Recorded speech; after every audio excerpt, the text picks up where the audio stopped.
बिस्मिल्लाहिर्रहमानिर्रहीम अस्सलामुअलैकुम। आज की वीडियो में मैं आपको बताऊंगी फर्स्ट, सेकंड और थर्ड वीक ऑफ प्रेगनेंसी के बारे में कि उसमें मुझे कौन कौन सी सिम्टम्स जो हैं वो ज़ाहिर हुई थी। आजकल आपको फर्स्ट, सेकंड, थर्ड वीक के बारे में इतनी ज़्यादा सिम्टम्स जो हैं वो नहीं मिल सकती, ना ही आपको कहीं से इतनी ज़्यादा इन्फॉर्मेशन मिलेगी। इसलिए मैंने सोचा कि मैं अपना पर्सनल एक्सपीरियंस आप लोगों के साथ शेयर करूं और आप लोगों का कुछ फ़ायदा हो सके। तो आज की वीडियो में मैं आपके साथ एक एक दिन के बारे में शेयर करूंगी कि किस तरह से मुझे सिम्टम्स शो हुई थी और सारी इन्फॉर्मेशन मैं आपको दूंगी। इसलिए आपने वीडियो को एंड तक लाजमी देखना है ताकि आपको पता चले कि किस किस तरह से कौन कौन सी सिम्टम्स कब शो होती हैं। तो सबसे पहले मैं आपको बता दूं कि मेरी डेट जो है वो 17 तारीख को आई थी। 17 तारीख को मेरी डेट आई थी। इसके बाद 17, 18, 19, 20, 21, 22, 23, ठीक है। यूजुअली जो है वो गर्ल्स के जो पीरियड्स होते हैं वो 5 डेज़ होते हैं और कुछ के 7 डेज़ होते हैं, ठीक है। तो मेरे जो है वो 23 डेज़ तक थे, ठीक है। वैसे तो 21 डेज़ और उसके बाद 22 और 23 डेज़ को बिल्कुल लाइट स्पॉटिंग होती है, बहुत लाइट, ठीक है। तो इतने हमारे ये डेट बन गए, ठीक है। ये first week of pregnancy count हुआ है क्योंकि इसके जो नेक्स्ट मंथ में मैं प्रेग्नेंट हो गई थी तो उसकी डिटेल में आपको बता रही हूँ। यानी कि 17 डेट को मेरी जो है डेट आई, तो 17 से लेके 23 तक हम काउंट करते हैं डेट को, और इसी को हम first week of pregnancy count करते हैं। जब हम हमारे पीरियड मिस होते हैं, फर्स्ट अल्ट्रासाउंड करवाते हैं, तो उसमें जो हमारी फर्स्ट डेट आती है लास्ट मेंस्ट्रुअल पीरियड की, तो हम उसको काउंट करते हैं फर्स्ट वीक, ठीक है। तो वो 7 डेज़ जो है वो हमारे फर्स्ट वीक काउंट हो गए। ये 7 डेज़ मैंने आपको बता दी, ये मेरे पीरियड्स के डेज थे, ठीक है। अब पीरियड्स के डेज में हर गर्ल्स का जो है वो अलग हिसाब होता है। सबको मुख्तलिफ किस्म की पेन्स होती हैं, ठीक है। किसी को अब्डामन, लो अब्डामन में पेन होती है, किसी को बैक पेन होती है, किसी को लेग्स पेन होती है, पेट में जो है वो दर्द होती है, इस तरह करके क्रैम्पिंग हो सकती है, ठीक है। तो पीरियड्स आने से पहले आपको मतलब जो है वो थोड़ी बहुत ब्रेस्ट में जो है वो भी टेंडरनेस भी फील हो सकती है। लेकिन अभी मैं आपको पीरियड्स के वो प्रेगनेंसी का जो फर्स्ट वीक है उसका बताऊंगी कि जिस डेट के बाद मेरी जो है मेरी प्रेगनेंसी जो है वो कंसीव हो चुकी थी, ठीक है। तो इसमें ये हो चुका है कि वो जो मेरी 23 डेज़ तक डेट तक जो है आप देखें कि ये थे फर्स्ट वीक ऑफ प्रेगनेंसी। इसके बाद आता है 23 डेज़ के बाद आप देखेंगे 7 डेज़ को काउंट करें। 23 डेज़ के बाद 7 डेज़ को काउंट किया, 23, 24, 25, ठीक है, 26, 27, 28 और 29। अभी ये था कि हमने ये 29 तक काउंट किया। इसमें से 23 को हमने फर्स्ट वीक में ऐड किया, तो 24 से 30 तक जो है ये second week of pregnancy count होता है। अब जिसमें ये हुआ कि मतलब आपका एग रिलीज़ होना होता है, डेट जो आपकी आती है उससे 14 डेज़ पहले। तो जैसे अगर आपकी डेट जो है वो 17 डेट है आपकी जब आपके पीरियड्स आने हैं, ठीक है। तो 17 डेट से जब हम 14 डेज़ पहले जाएंगे तो वो हमारी काउंट होती है 3 डेट, ठीक है। हमारी कौन सी डेट काउंट होती है? 3 डेट। अब मैं आपको बता दूं उस दिन जो है एग रिलीज़ होता है। अब उस दिन अगर आप इंटरकोर्स करते हैं तो ज़्यादा चांसेस होते हैं कि आप प्रेग्नेंट हो सकती हैं। लेकिन उसमें ज़्यादा जो मैं आपको बता दूं कि आपने क्या करना है कि जो डेट है यानी कि मेरी जो ओवुलेशन डेट है वो निकली 3 डेट। तो 3 डेट से अब 2 से 3 दिन पहले, ज़्यादा से ज़्यादा 2 दिन पहले, ठीक है, बल्कि 3 दिन पहले भी हम कर सकते हैं, ठीक है। क्योंकि जो स्पर्म होता है, मेल का स्पर्म जो होता है वो 4 से 5 दिन तक फीमेल की बॉडी में ज़िंदा रहता है, जबकि जो गर्ल्स का एग होता है वो ज़्यादा से ज़्यादा 24 आवर्स तक जो है फीमेल की बॉडी में ज़िंदा रहता है। अब ये है कि हमें कंफर्म ये नहीं पता होता कि हर लड़की का 14 डेज़ पे ही ओवुलेशन होगा, एग रिलीज़ होगा या नहीं होगा, लेकिन ज़्यादा यही होता है कि 14 डेज़ पे हो जाता है। तो उसमें हमने क्या करना है, इसलिए हम 3 दिन पहले और 3 दिन बाद में भी हम इंटरकोर्स करेंगे ताकि इन डेज़ में आपको ज़्यादा चांसेस हों कि आप प्रेगनेंसी कंसीव कर सकें, ठीक है। तो ऐसे है मेरा फर्स्ट डेट से लेके फर्स्ट 2, 3, 4, 5, 6, 7, ठीक है। फर्स्ट से लेके 7 तक इन दिनों में किसी भी दिन अगर इंटरकोर्स करते तो ज़्यादा चांसेस थे कि प्रेगनेंसी कंसीव हो जाती।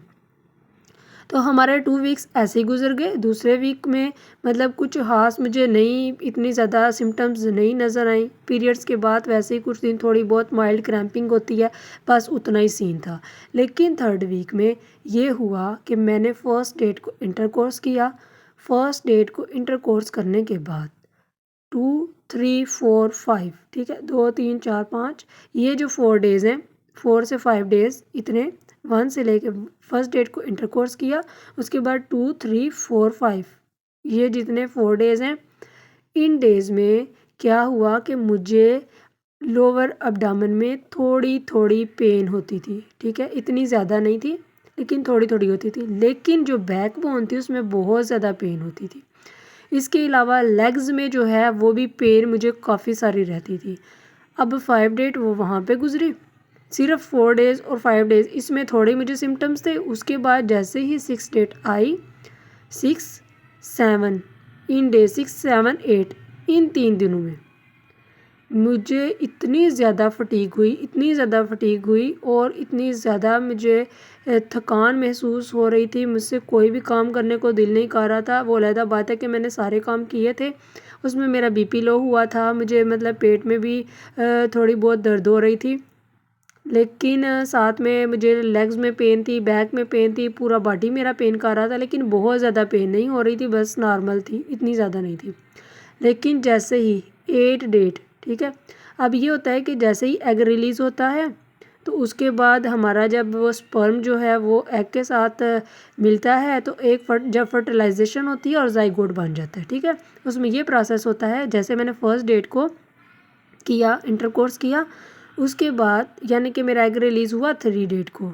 अब मे बी 4 को या 2 को आगे पीछे थोड़ा 1-2 दिन हो सकता है, लेकिन स्पर्म पहले से मौजूद था। तो जैसे ही उसके बाद मैंने इंटरकोर्स नहीं किया तो उसके बाद ये हुआ कि हमारा मतलब एग और स्पर्म जो है वो आपस में मिले और वो एक फर्टिलाइजेशन प्रोसेस हुआ और उसमें एग जो है वो मतलब फर्टिलाइज एग हो गया, इसीलिए प्रेगनेंसी हुई, फर्टिलाइज हो गया।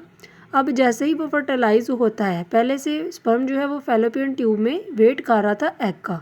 जैसे ही एग आया तो वो फर्टिलाइज हुआ, फिर 3 से 4 दिन तक एग जो है वो फैलोपियन ट्यूब में पड़ा रहता है। तो वो जो फर्टिलाइज एग होता है ना, जो जाइगोट बन जाता है, वो ये होता है कि आगे से डिफरेंट पार्ट्स में वो डिवाइड होता जाता है, डिफरेंट सेल्स में डिवाइड होता है। 3 से 4 दिन तक ये प्रोसेस होता है, ठीक है। अब जैसे ही ये 3 से 4 दिन तक प्रोसेस हो गया, उसके बाद क्या होता है कि फिर आगे से 3 से 4 दिन तक ये प्रोसेस जब हो गया तो वो फैलोपियन ट्यूब में जो जाइगोट पड़ा होता है, जो डिफरेंट सेल्स में डिवाइड हो जाता है, फैलोपियन ट्यूब जो है उसको पुश करके यूट्रस के साथ जो है वो चिपकने में मदद देती है। अगर तो आपका एग बिल्कुल हेल्दी होगा तो फिर ये होगा जाइगोट जो है वो बहुत अच्छे से यूट्रस के साथ चिपक जाएगा। तो इस चिपकने के अमल को इम्प्लांटेशन कहते हैं, ठीक है। तो इस इम्प्लांटेशन के टाइम थोड़ी सी ब्लीडिंग भी हो सकती है और थोड़ा से आपको क्रैम्पिंग भी हो सकती है। तो मुझे फ़ील हुआ, क्योंकि वैसे मुझे तब पता नहीं चला था कि मुझे प्रेगनेंसी हो गई है, लेकिन मुझे ये सारी सिम्टम्स हो रही थी जो मैं आपको बता रही हूँ, ठीक है। तो जैसे ही इम्प्लांटेशन हुई, जैसे मैंने आपको बताया फर्स्ट डेट को, चलो 3 डेट को अगर हम करें कि मेरा वो हो गया जाइगोट बना, तो 3 डेट के बाद 3, 4, 5, 6 अगर 6 डेट को बोलें कि वो उसने इम्प्लांटेशन का अमल जो है वो स्टार्ट हो गया, तो 8 डेट को मुझे फ़ील हुआ कि मुझे जो है इम्प्लांटेशन हो गई है। 8 डेट तक जो है वो मेरा 3 वीक बनता है, ठीक है। तो 3 वीक्स तक मुझे वो फ़ील हुआ। 8 डेट को मेरे पेट में बहुत ज़्यादा पेन हुई, इसके साथ मेरी जो ब्रेस्ट है उसमें बहुत ज़्यादा टेंडरनेस आ गई थी। मुझे ऐसे फ़ील हो रहा था जैसे मतलब पता नहीं शायद कोई बीमारी मुझे लग गई है, ऐसे मैं बहुत ज़्यादा परेशान हो गई थी। और नीचे से मुझे एब्डोमेन में बहुत ज़्यादा पेन हो रही था। मैं मुझे ना बहुत ज़्यादा डर लग रहा था कि कहीं मैं बीमार तो नहीं हो गई, मुझे पीसीओएस का मसला तो नहीं हो गया। मुझे क्योंकि उस टाइम कंफर्म नहीं था, मुझे मतलब कोई था भी नहीं, डाउट भी नहीं था कि मैं प्रेग्नेंट हो सकती हूँ। तो वो इस वजह से फिर मुझे ये फ़ील हुआ कि मुझे पीसीओएस का मसला हो गया है, यहाँ पे ब्रेस्ट में पेन है तो कोई मसला होगा। तो मैंने फिर सोचा कि मैं किसी डॉक्टर को चेक करवा लेती हूँ। लेकिन फिर जैसे ही मुझे मतलब थोड़ा बहुत फिर क्या हुआ, जैसे ही 8 का रात हुई तो मुझे फ्रीक्वेंट यूरिनेशन का प्रॉब्लम हुआ। और फिर वो ये सीन था कि इतनी ज़्यादा यूरिनेशन हो रहा था कि हर 15 से 20 मिनट के बाद मुझे वॉशरूम जाना पड़ रहा था। और 8 तक मेरे साथ यही सीन रहा, रात तक मैं सारी रात जो है वो वॉशरूम में जाती रही। थोड़ी देर बाद, आधे घंटे बाद, घंटे बाद मुझे वॉशरूम जाना पड़ रहा था। और मेरा जो मुंह था वो सूख चुका था, मुझे बार बार प्यास लग रही थी। और मैं बहुत ज़्यादा परेशान हो गई थी। और साथ में मुझे फिर ऐसे लग रहा था जैसे मुझे यूटीआई का प्रॉब्लम हो गया है, शायद मुझे वो यूरिन इन्फेक्शन हो गया, मुझे उसका भी डर लग रहा था। तो मुझे ये सारी जो है ना ये सिम्टम्स हुई तो मैं बहुत ज़्यादा डर गई थी। तो इतनी सारे मुझे 3rd वीक तक जो है वो इतनी मुझे सिम्टम्स शो हुई थी और मुझे ये फ़ील हुआ जो मैंने आपको बता दिया है। तो अभी बाकी जो है वो 4th वीक में क्या हुआ तो वो मैं आपको नेक्स्ट वीडियो में बताऊँगी।